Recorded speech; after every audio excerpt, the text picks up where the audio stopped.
arrinta ku saabsan natiijooyinka ka dhashay shaqooyinka la qabtay oo generally outcome indicators oo kale dhammaan activity-yada dhan outcome 6 bilood lagu qiimeeyo ma yeelan karaan waxaan u fahmay yani haddii meel wax laga qabtay saamaynta ay yeelatay in la ogaado saameynaha qaarkood waqti dheer way qaataan xagga waqtiga waxayna u baahan yihiin oo kale daraasad dheeraad iyo madax bannaan haddii imika aad qaybiso qalabka nadaafadda oo kale saamaynta ay ku leedahay bulshada inaad ogaato daraasad gaara in lagu sameeyo u baahan tahay marka taa laftigeeda waa sax inaynu mar walba eegno faa'iidooyinka inoo soo kordhay shaqooyinka aan qabanayno laakiin waxaa laga yaabaa 6dii bilood in saamayn degdega aan lagu arag sektarada qaarkood laakiin waa comment guud sanadkii oo kale waxaa isleeyahay waa la qaadan karaa benchmark ma aha activity walba laakiin kuwa badankii hadda aan soo jeediyay anu tayada waxbarashada oo kale iyo caafimaadka bulshada oo kale iyo kuwa la midka yihiin waxay u baahnaanayaan waxoogaa economic study ka yar ballaaran kormeerka hadda iyo qaabkan xogta ku soo ururinay waxaa kaloo jiray su'aal ku saabsanayd sugnaanta xogta sida calafka oo kale xogihii hadda la soo jeediyay dhammaantood waxaa laga soo qaaday xafiisyadii mandate-ka lahaa marka haddii uu jiro dareen meelaha qaarkood xogta la soo gudbiyey ma saxsana in hoos aan u eegno diyaar baan u nahay marka xogahaas in la keeno dee ciddii xogo aan rasmi ahayn nala wadaagteen mas-uuliyaddeeda waan qaadanaynaa laakiin anugu xogta aan hayo guddiga joogtada ay soo arkeen kaabiniga aan isla aragnay xafiisyadii mandate-ka lahaa ee miisaaniyaddii iyo mas-uuliyaddii lagu aaminay xogta ay keeneen waxaan u qaadanay inay yihiin xog rasmi haddii xog rasmiya inay nahay ay soo baxdo waan eegaynaa golaha xildhibaanaduna way soo jeedin karaan hadda doqomo ahaan calafkoo kale la soo qaaday waan eegaynaa wax kale hadduu jirana naloo sheego marka taana maadaama dhibaato guud oo jirta ay tahay sanadihii hore in xog dhaata sax aan ahayn la keeno hoos aan loo eego aan u qaadanaynaa wixii la xidhiidha tilmaan ee arrintaa ku saabsan iyo xogna waan qaadanaynaa arrinta ku saabsan horumarka dhinaca mashaariicda waxaa inta badan su'aal u badnaayeen mashaariic jiitamay kuwa jiitamay ama heer deegaan ha ahaadaan ama heer federaale sababahooda si detail ah lasula eegay xafiisyada iyo guddiga joogtada marka reportigii guddiga joogtada waan tix raacaynaa wixii halkaa ku jira ee matalanba ku yimid gaabis xagga fulinta ah qandaraaslaha xaggiisa dabagalka xafiiska waan sixi karnaa wixii laakiin miisaaniyad u taagan waa wixii aan sanadka horraantiisiiba isla meel dhignay mashaariicdaasi ma socon karaan waxay u badan yihiin kuwa jidadka mashaariic aynu nidhi ma wadi karno because resourcigii aan haynay inooma deeqayo ayaa jira kuwa oo kale markaa communicationka xaggeeda in bulshadii lala socodsiiyo oo la isla ogaadan baa muhiim noqonaysa laakiin mashruucii haddii miisaan aan loo haynin waxaanu hayno inaan maaragtay kala prioritize garayno waan ku qasbannahay taa markaa fahamkeeda in la yeesho hadday jiraan mashaariic lacag loo hayo oo laakiin dhaqaaqi waayey anu in xogta aan hayo ma badna hoos baan u eegaynaa meelaha qaarkoodna iyagoo lacag loo hayo cash flow wuu saameeyaa lacagta la hayo laftigeedu lacag inoo taalla maaha waa lacag aan sugno oo aad saba ka timaada badankeedu qaarna aan dakhli ku soo ururino marka in dakhli hadduu jiro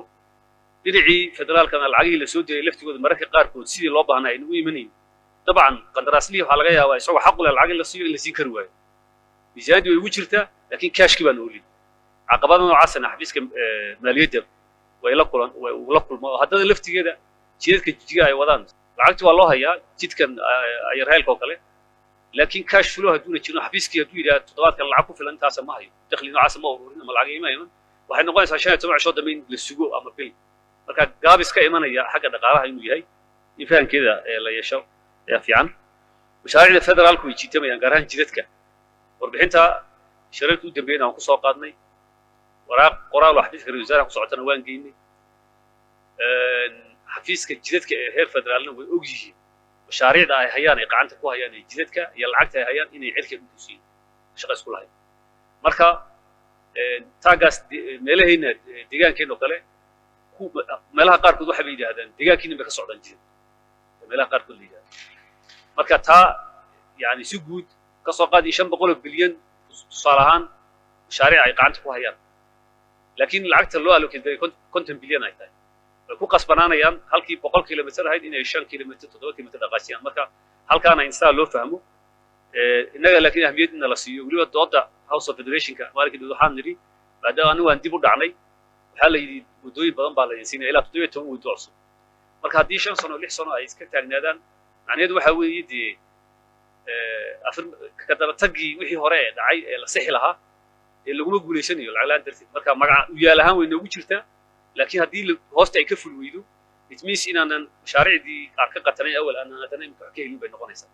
House of Federationka guddiga joogtada miisaaniyaddan waan ku soo qaadnay haddana waan ka hadalnaa laakiin waa arrin awooddeena ka baxsan runtii waan sii wadaynaa dadaalka iyo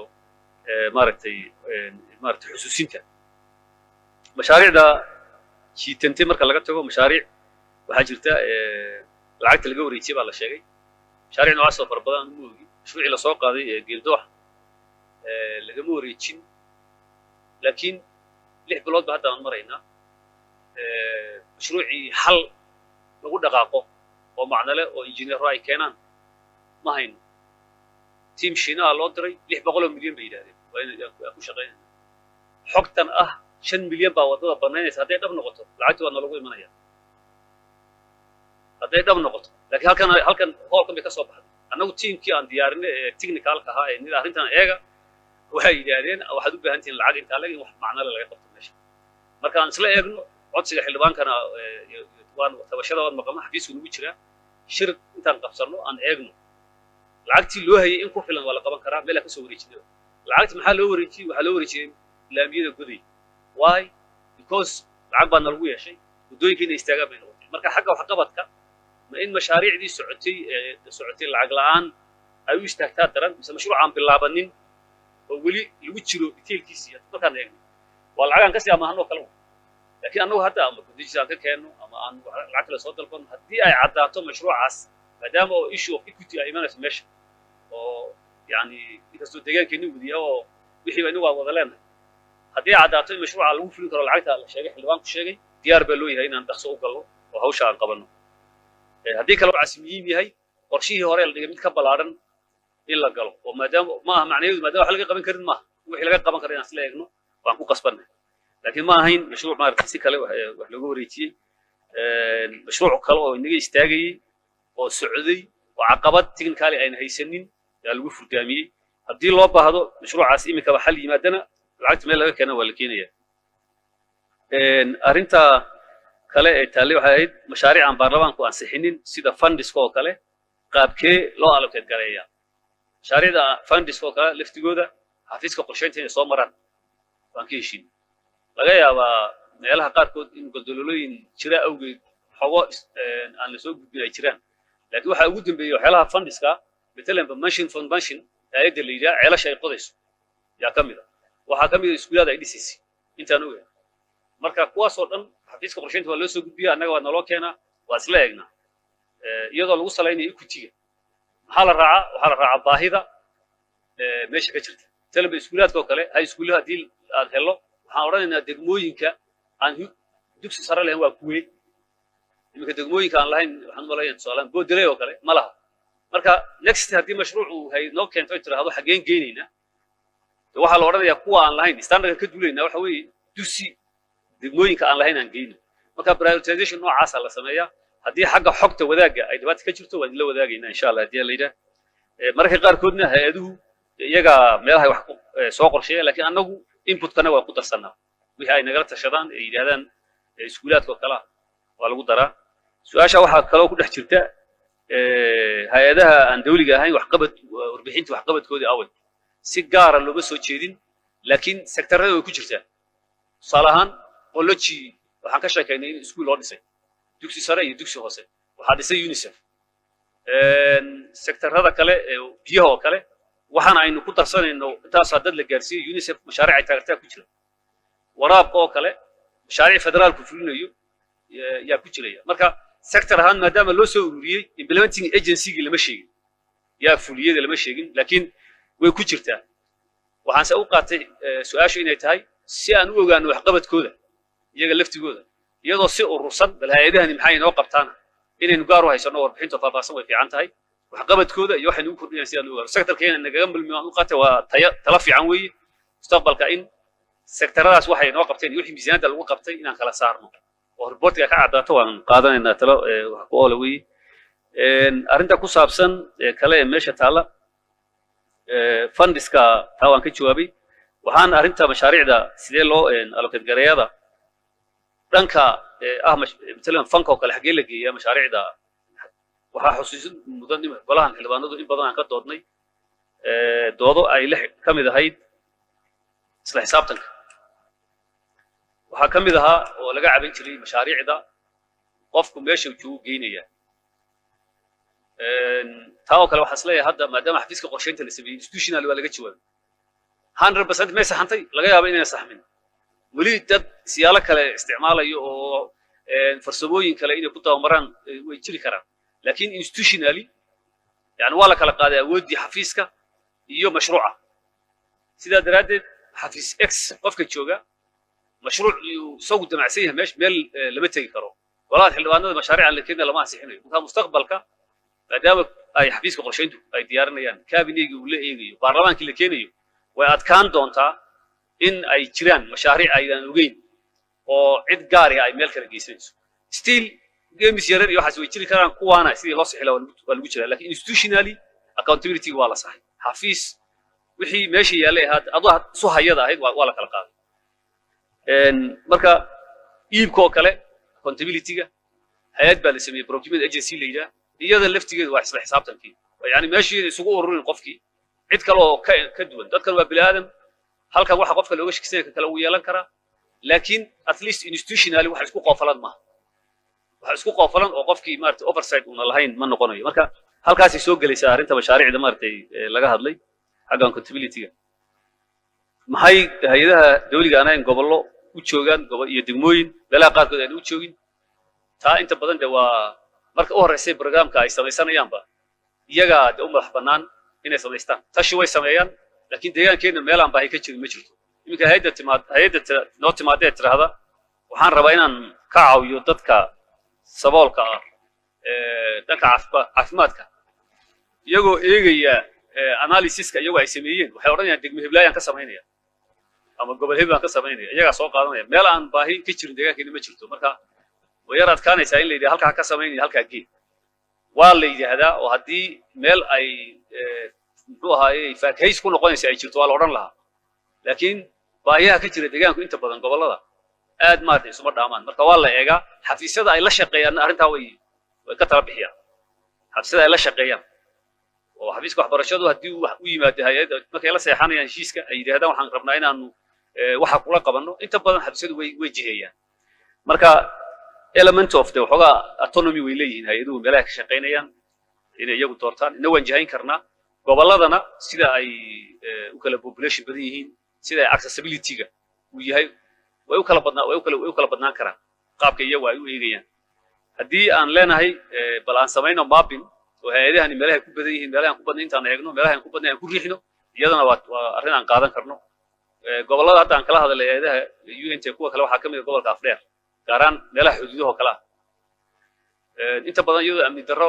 laga hadlayo meelo badan ay hay'aduhu tagin baa jira kuwaas oo kale codsi aan qornay oo geynina ugu jira waan daba gelaynaa meelo kalena way jiri karaan maxaa arrimaha ku saabsan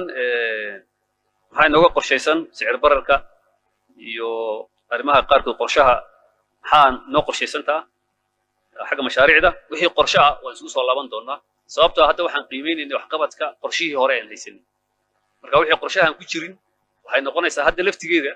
lacagtii aan filaynay dakhliga hoos bay u dhacaysaa sidii la filayo ka yaraan doontaa challenges xagga miisaaniyadda jira saa daraadeed 6 bilood markaan hadda gaadhno inaan dib u qorsheyno ku qasbano gaabinaygu shirkadan buu qabsado mashaariicda aan gacanta ku hayno kuwee naga dhammaan kara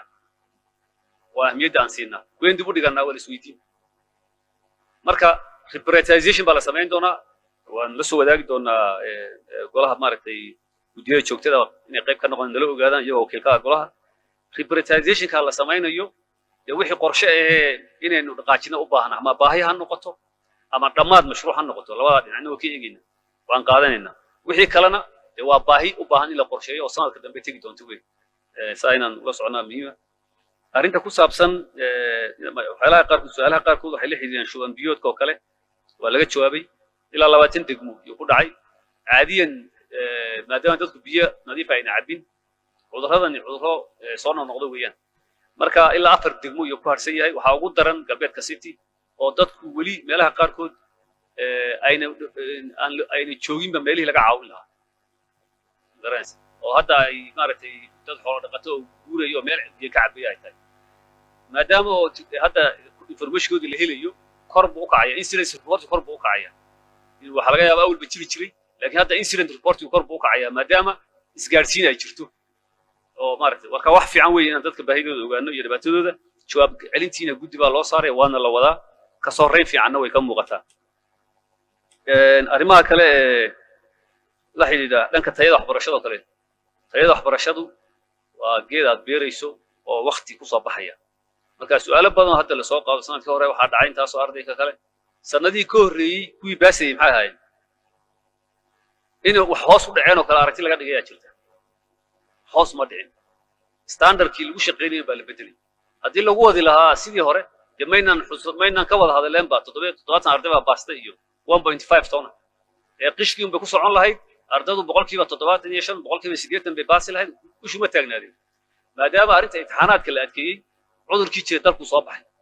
marka inaguna waan hooseynaa inaan aqbalno inaan hooseyno shaqooyinka la qabanaya hadda gacanta lagu hayana midho dhal waxay noqonayaan mudday ku noqonayaan immediately lama arkayo marka laakiin iska soo reyn waa inaan ka aragnaa sanadkan dadaal baa la sameeyey xukuumaddu arday bay xareysay imika 5 bilood waagi hore waxaan ka caawinay imtixaanka waqti kooban imika waan dadaal 1500 arday baa la xareeyey misaad baa lagu bixinayaa jaamacad baa la geliyey waa dadaal la geliyey natiijo fiican ay ka soo baxdo waan arkaynaa haddii ka soo bixin taan baan wadaynaa ku sii celinaa ilaa natiijo ka gaareen waxa laga yaabaa ardayda meeshaan ku xareynay laftigooda kuwii sideed qish ku soo baasay yihiin oo problem u jiro marka wadadii saxda ma hayna baan isweydiin karnaa ha qishta in la mamnuuco in ka qaybgalka waxbarashada waalidku kor loo qaado oo lacag far badan ay soo geliyeen hadda oo dadka ay ka qayb qaateen in arrimaha macallimiinta iyo buwaagta iyo manhajka laga shaqeeyo wada fiican oo ay ku dhaqaan way jirtaa laakiin dhaqaale ballaaran oo hal mar aan wixii ku wada bedelo ma hayno marka xogaa samir bay u baahan tahay dadaal laakiin u jira arrinta xagga su'aalaha horumarka waxa u muhiimsanaa arrinta ceelasha afka ka xidhan xafiisku waan ka wada hadalay dhowr jeer arrintaas xafiisku baahi biyaha marka la soo codsado ceel baa laga codsanaya ceelka waa inuu qodaa marka qalabkii ma hayo ceel ma qodayo ma oran karo shadu waa in maartay ceelka loo qodo at the same time waan fahmaynaa ceelka haddii la qodo aan laga cabaynin in dhibaato tahay marka inuu iswaafajiyo mustaqbalka arrinta oo ugu yaraan halkii 60 ceel intaan qodno konton af ka xidhnaan lahaayeen in 15 la qodo oo 15 la qalabeeyo dadna laga gudbo inay ka fiican tahay ka habboonaanayso laakiin culaysyo far badan xagga bulshada ka imanaya inay jiraan waa ogtiin khasaarana ma aha in ceel la qodo biyo ku jiraan waayo wax waqtiga dheer qaata waa ceel in la qodo marka imika xafiiska electromechanical-ka 60 ka ceel soo diyaar hadii la yaab bilay koob laga yaabaa in hadii lacag loo qabto ku soo diyaarinaya laakiin hadii la yiraahdo ceel hal la qodo daraasadda iyo helidda iyo survey-ga iyo tijaabada way dheeraanaysaa marka wax naga khasaaray maaha laakiin balansigii saxda ah ee loo baahnaa inaan sameeyno dardaaranka xafiiska waa la siiyey arrimaha nabadgelyada go'aanadii hore tayba ka hadlay meelaha qaarkood go'aanadii hore waa la fuliyey meelaha qaarkoodna waa lagu guda jiraa meelaha qaarkoodna waxyaalo laga turxaan bixinayo yaa jira oo isbeddelka waqtigu uu keenayo laftigooda marka saa in loo ogaado ayaa muhiima laakiin meelaha cabashooyin ka jiraan ole shirarka nabadgelyada ugu horeeya waan ku eegi doonaa xafiiska nabadgelyaduna xildhibaanada wixii ka yimaada gaar ah specific meelaha gaarka ah la socda qaarkood aan isaga nimaadno sidii aan jawaab uga bixin lahayn hadii la fulinayo waa la fulinayo hadaan la fulinayo lama fulinayo sababta awgeed saan u oran lahayn si ayna madmadow ugu sii jirin waa kuwa badan oo laakiin la fuliyay baa jira dad xidhan baa jira arrintaasi waa dhaweyd 3 bilood ka hor ayay aad saxaafadda u soo gashay dhibaatooyin yar oo jira oo dhacay way jiraan dad al-shabaab inta loo qabtay xerada booliska aan la geynin oo marka meelo lagu baarayo oo kale tagay way jireen waan baarnay waan saxnay laakiin sawaxankii laga sameeyay iyo dacaayadii laga sameeyay uma dhigweyn runtii dawladuhuna arrimaha kiisas gaar ah oo noocaas oo kale qaabab ay u baaraan way jiraan adduunka anagu extra mile baabantay dawladaha adduunka ay ugu dimuqraadiyeen meelaha booliska ahayn oo dadka lagu baaro way leeyihiin anagu extra mile baabantay oo nidii maadaama oo xanuun dadkeena haya uu jiro waxyaalaha noocaas oo kale aan iska wadayno qofkii la xirayo meel gaar ah oo xeedo booliska oo xogtu أنا وقلنا حتى حقها قاركود بحيان أن جينا قبل سبي والله صحيح أنت هدي أي تيران أريمان نوع عاص حق ضدها يا حلباني معلومة جدودة كسوق بيان وهين هو هني أفيانك كسوق بيان أنا حين لكن والله صحيح أنت سيف عم بنقول قال لي dad yow fara badan oo yar qaab kolkii al-shabaab hawshii la galay oo kale aan wanaagsanayn sidii loola dhaqmayna hawsheedii waa isla qaadanay xalaas waa khalad waxaan saxnaan waan qaadanay dad la jir dilay iyo dad la dhibaateeyay waxaas ma jiro laakiin dad yow waalidku uu oranayo qofkii waa la qabtay meel la geeyna ma garanayo deedna meel la geeyay ma garanayo xitaa 24 hour aan la sugayn mararka qaarkood afar aan sax xitaa aan la sugayn social media iyo oo qofku uu garanayo leeyahay khaladkaas aan galay lacagta waan qaaday wala isii oranayo qofkii baa iyadoo jirta marka inta caayad fara badan ay ku jirtana waan ognahay laakiin caayada waxa sal u yeelay maadaama khaladaad ay jireen saadagteed in khaladaadkii la saxo waan isla qaadanay waana la saxay dhibaato hadda ka jirta xaggaas ma jirto cidii xildhibaana ee arinta haysta caawadan soo gudbiso khaladaad muxuu dhacay lama oran karo hay'adaha nabadgelyadu way fara badan yihiin waa dad aad u fara badan waa dad kala muura waa dad marxalad duwan ku shaqeynaya khalad uu ka dhacaya marka inaan qariibsano khaladaadkana iyada laftigeeduna bal aan miisaankeeda ku eegno oo adduunka inagu dawlad maniina dalka ka tirsanayna waynu ognahay adduunka kalena waynu ognahay marka bal iyadana miisaan aan ku eegno saddex qof baa lagu khaldanay sanadkii dib macnaheedu wuxuu ka turjumayaa deegaanka waxa ku soo noqday saacadii taana aynu isweydiino oo si maartay miyir qabtaan aan u eegno arrimaha miisaaniyadda jeelasha oo kale dhowr jeer baa la kordhiyey jeelasha Itoobiya ta ugu miisaan badan waa kuweyn wixii tabarteen ah dhowr jeer iyadoo 18 bari habeen 50 iyo meelaha gaarsiinayno laakiin sicir barar baa jira oo run sidii la sheegay dadka jeelka lagu xidhaana waa dad nugul dambi kasta ha galaan inay arintaasi ay hoos loo eego loo baahan yahay dhinaca kale in xalal aan miisaaniyad ila qontay ahayn la keenana waa loo baahan yahay mesela meelaha qaarkood oo kale jeelashu wax soo saar bilii هذا واقع سنتيفيشن كشال قبل كساوث ويست كويا له كله ومانجدا يو تمانددا يو محيجا يو راشين كعنتظر ماشي القول أنا صار صارني أصلا مركب ما دام الحدود ماشي تشوفتي أي شفتوا حفيز كنا أنت شلاش أنت ديب الله يبغى إني والويران راشين ده يسوي بسنيان العود كجبه حيث قار كم بدين لصوص صار كرو كل والله سين كرا بدي 60 ملا فربان بحلقة بيرو مركب إن قاب كير دوين قاب كانوا العقد هلو كرديو وأن دلقة بحكريني قاب أنا أفكرنا وكتيرنا لكن هو أرن إلا سوق هذا أي دوا هيدا صح أرنتا كلاياشة أخلاق دا نرك قارب قطتك لقلا كل ما ويجرت أرنتاسي وحنو قادنا أسايمنت إن وحي نجح حقنا هيدا أمني ديجان كأنا لا صحو وأنا بلون هوشة إسلا مربان بلون أرنتا كلاياشة أخلاق دا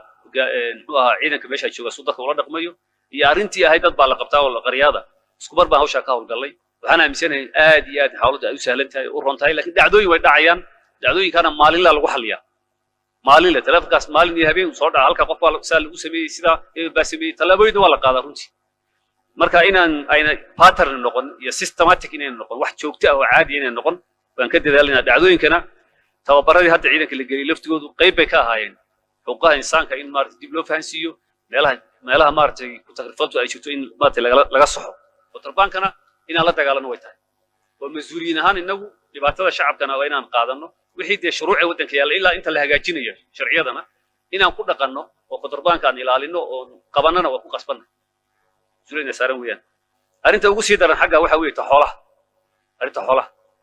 حوله دين على حكي سوقي ساحل اللي مبارك أنتوا شيء سوقينته حبيسك حوله سوقينته متقبض حبيسك حولها كلية موتها اللي حكومة دوتها وبرنامج كبلارن حفيزك حولها سوقينتو sababta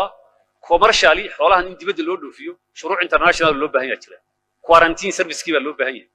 marka anu hadda shirkii ugu dambeeyay xafiiska waan u sheegay dawladda waan u sheegay bal in imaaraadka iyo hay'adahan meelahan kuwa Sacuudiga qaata laftigoodu ee dawladdu at federal level engagement ila la sameeyo in kuwaas ay yimaadaan gudaha ku iibsadaan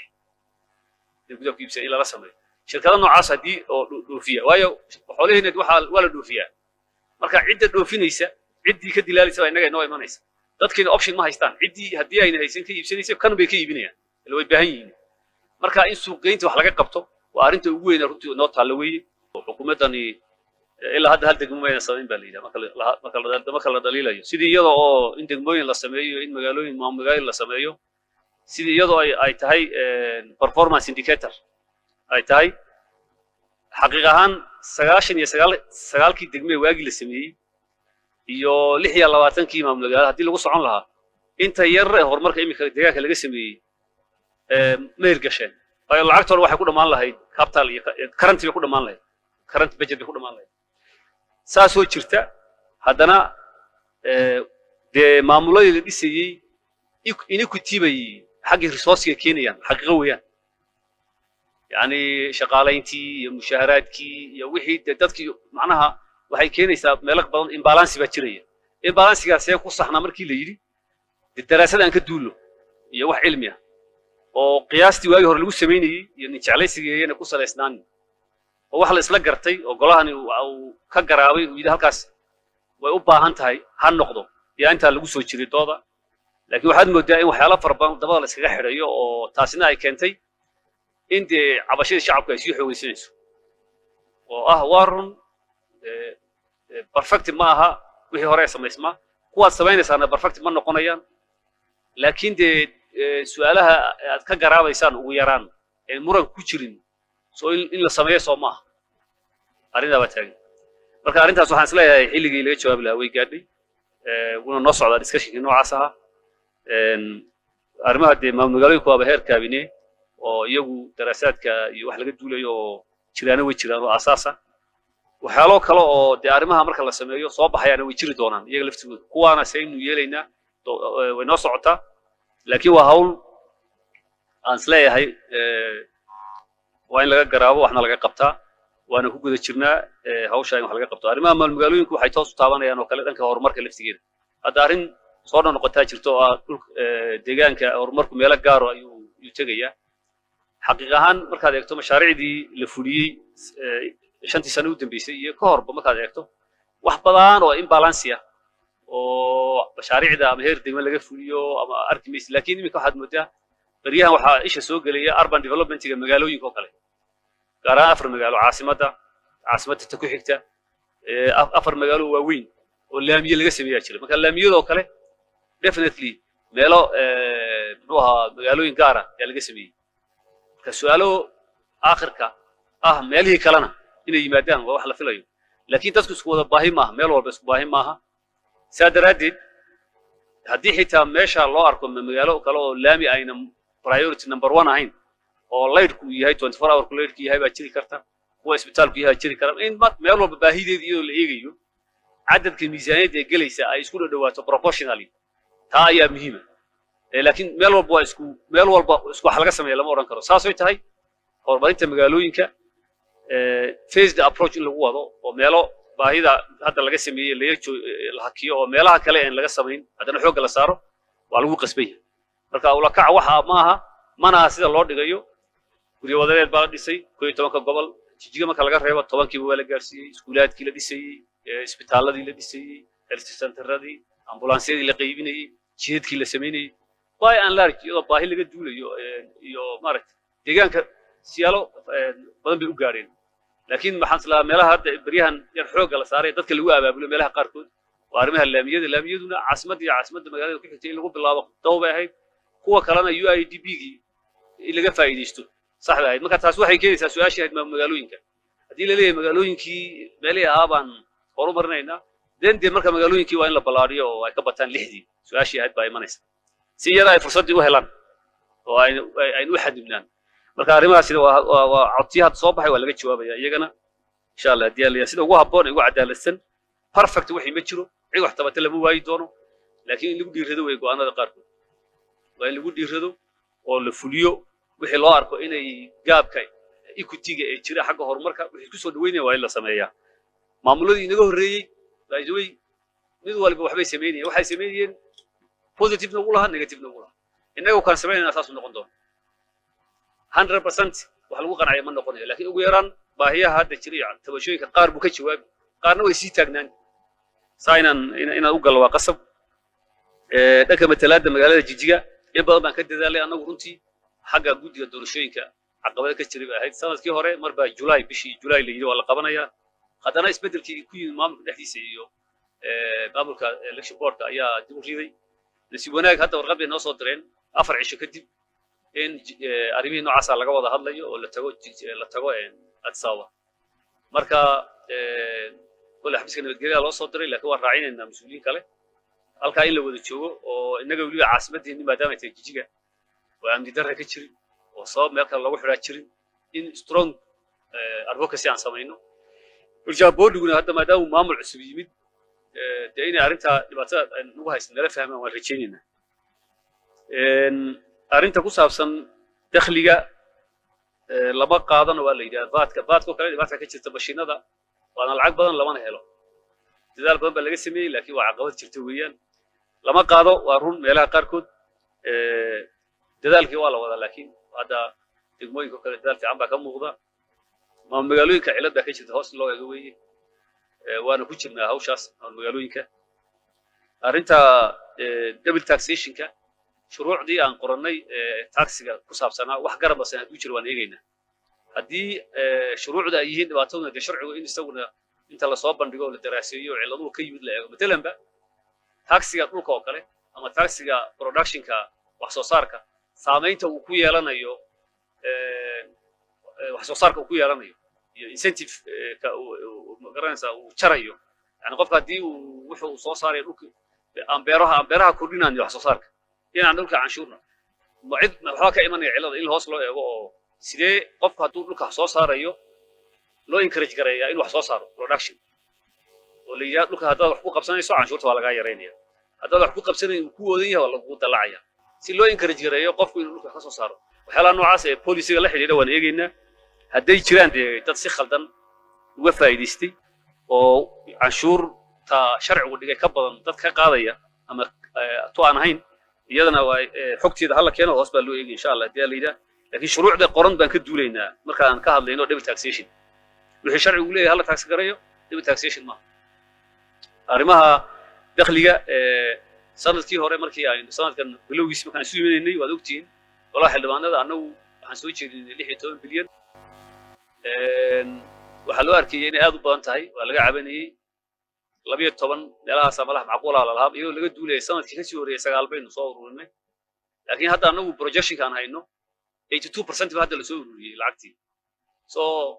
clear 13 bilyan wax ka badan in la heliyo ilaa 13 ilaa 14 haddii sidan imika lagu socdo marka inaan kor u qaadno gimidka oo aan ka dhigno 16 runtii yani ma khaldanayn waayo ugu yaraan 2 bilyan oo dheeraad oo haddaynu 12 intaan mar soo saari lahaa waa aragnay laakiin dhinaca kalena waa inay saamayn mashaariicdii waan bishikii aan samaynay dheeraa mashaariicda laga saamayn say yeelaa waa inaan isweydiino dadaallo socdaa jira oo in la caawiyo heer federaal maadaama deegaanadii ay saamaysay canshuurtii jaadka ay ku xisaabtameen qorshaha waxaan ku darsanay lacagtaasaan helayna marka arrinta ka garowshaa jiray xagga federaalka ka soo kordha waan arkaynaa sidoo kale dadaalada imika la wado waxaan aaminsanahay in sidii hore ay dhaanto saddexdii bilood u dambeysay ama labadii bilood u dambeysay markii dadka la geliyay dakhliga ilaa 95% baa la soo saaray waa bilihii u dambeeyay bilihii ka horreeyayna dee average-ku 80 meelahaas waa 70 buu ahaa boqolkiiba 70 boqolkiiba 80 haddana boqolkiiba 95 maraya haddii sidan lagu wada 6 bilood soo socota macnaheedu waxa weeye 6.6 baa hadda soo saarnay bilaha dambe haddii 95% reedka lagu wado ilaa 8 wax ku dhawaad soo baxaya marka ilaa 14 waa la gaadhi baan isleenahay waan eegi doonaa insha Allah siday noqoto laakiin in dadaal fiican baa runtii la sameeyey waana la sii xoojin doonaa arrinta ku saabsan meel su'aalo yar oo dhirta laga beeray wadooyinka way jiraan meelo goldolooyin ka jiraan oo markii hore ama fahan darro loogu beeray ama dabagal la'aan markii dambe uga baxay meesha kuwa oo kale in hoos loo eego waa fikir fiican oo talaan qaadan oo eegaynaa wadooyinka si guud maaha wadooyinka kaliya maaha dhirta xitaa aan beernay green legacy-ga meelo badan oo biyo la'aan awgeed marka la bilaabo inta la beero haddana how much baa soo baxay sida arrinta dabagalkeeda inaynu xoogga saarno waad u baahannahay waa meelaha u baahan inaan adkayno ugu dambayn qabri dahar guryaha laga dhisay su'aal ku saabsaneed baa jirtay maxaa dad loo dejin layahay arrinta waxaa loo dejin layahay maxaa waa la dejinayaa laakiin waxaa hawshaa ka dhacay waxa weeye qaab aan fiicnayn oo awaamirtii hore loo bixiyey ka baxsan ayaa lagu qaybiyey guryaha sidaa daraaddeed in la saxo waa lagu qasbanaaday weliba waan ku baraarugno xilli dambe guryaha la dhisay awaamirtaa ka bixina waxay ahayd kow ama in guryo waxay ahayd ka waaweyn kuwan caadiga ee faamiliyada danyarta ay degi karaan guryo qolal aad u fara badan oo ground plus one oo fara badan oo dad badan si maartay madaxo kale loo dhisay bay qaarkood yihiin guryaha kuwa oo kale marka waxaan nidhi ama mas'uuliyiintu ha degaan kolba qofkii mas'uuli sida guryahan dulqabo oo kale inta laga dhigo kolba gobolka cidda joogtay ee mas'uuliyiinta ah iyo halka joogan ha degaan oo incentive hogaaminta ha u ahaato ama sida hadda ay yihiin ma anfacayaan hal la iibiyo oo intaan iibino lacagta la helo guryo jaban oo guryahan dadka danyarta ah aan ku dhisno day 8 guryo yihiin waxa laga yaabaa 40 inay noo deeqaan awaamir noocaas laga bixiyay laakiin si yar waji garasho ah oo aan fiicnayn ayaa loo bixiyay oo waliba dad aan u baahnayn qaarkood guryaha haddaan dhisayno annagu dee guri dad masaakiin inaan sayno u dhisnay inaan qof already guri haysta ama political connection haysta inuu helo maanan ku talagelin marka arrimo noocaasa ayaa ka dhacay in la saxana waa lagu qasbanaa taasaan kaga jawaabaya guud ahaan inahaas way xogtii ku saabsaneyd calafka oo kale xafiisku intii aan hadda la hadlay kadib inay kalsooni wax ku qabaan xogtaas soo gudbiyeen oo ay hayaan hektaar oo meeshii laga beeray waxaa laga yaabaa xafiisku dee isaga laftiisu partners buu leeyahay partnerada uu ka qaadanayo kulli soo mooda beerayo marka xogtaas tii hore baan raacaynaa xogta oo dhan taa keliya maaha xafiisyadu xogaha ay soo gudbiyeen officially kuwa aan haysana weeyaan wax ka duwan oo taa ka baxsan oo baaritaana hadday soo baxdana golahan waan la wadaagaynaa talaabadeedna waan qaadaynaa waxaan maaragtay kusoo gabagabeynayaa warbixintayda inaan wax ka qaban doono arrimaha kontrabaanka oo shacabka cabasho badan ay ka muujiyeen dadaalkeedna inuu socdo dhinaca ammaanka dadaal fiican oo la sameeyey hadda uu soo yaraaday culayskii laakiin hal arrin waxaa jirta arrintan magaalooyinka oo kale way dhici karaan faldambiyeedyo laakiin runtii gacanta lagu hayaa habeenii maalin arbaco walba shir joogtaa la qabtaa waa laga wada hadlaa waxaa laga bixiyaa awaamiir marka dadaal dheeraad oo loo u baahan yihiin waan samaynaynaa waad mahadsantihiin asalaamu calaykum waraxmatullahi wabarakaatu